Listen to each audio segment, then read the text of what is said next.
แม่ควันสีสาวตาดีตาหลวงคนที่เคยกันเกินวันนั้นน้ำแดงน้ำมาเบิกเสือมาเดินอยากนั่งใจอยากเห็นอยากนอนเศร้าห้องแค่นอนปาดหัวจะตายสารทำมันคนกุ้งทำลายปั้นแจกความใจเหมือนบาดเอ้ย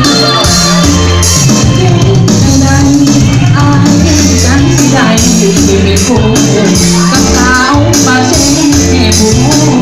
ที่ได้เป็นผู้เจ้าดีสิ่งอย่างนี้ฉันที่ได้กับที่ได้ห่วงตัวกับสาวเล่บอกให้แม่ควันสีว่าเอาเกี่ยวกันเลยที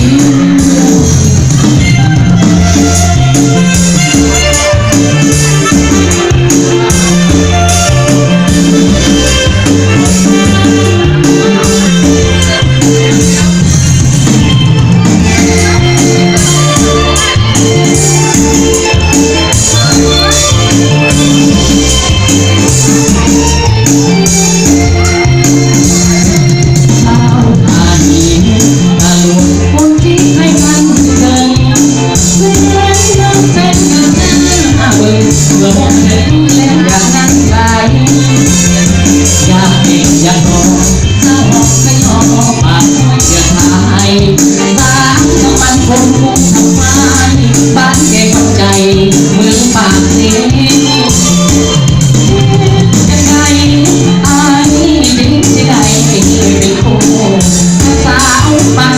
เสียผู้ที่ได้เป็นผู้เจ้าเด็กที่เห็นจังใดจังสิได้กับที่เป็นบอกให้แม่ควันสี